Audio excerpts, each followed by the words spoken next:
আমরা সৃষ্টির আগে ওনার কাছেই থাকি। আমার বাপেও থাকছে, আমার দাদাও থাকছে।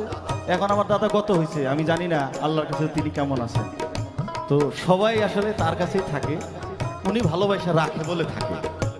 কিন্তু আমাদের বাউল মাতা আলেয়া বেগম কি অভিমানে চিকনে মাইরা দিছে আর কি, যে অনেক ভেবে চিনতে যখন আমার ওইখান থেকে তুমি দুনিয়ায় পাঠাইলে, তাহলে এত আদরের মানুষ আমি তোমার বান্দা আমারে পাঠাইছো, কিন্তু আমি পাপ করলে ভয় দেখাও। আবার এই যে আবার কেন ভয় দেখাও হইয়া বিরক্ত, আমি পাপ করি দেখে বিরক্ত হও, নইলে তো হইতা না।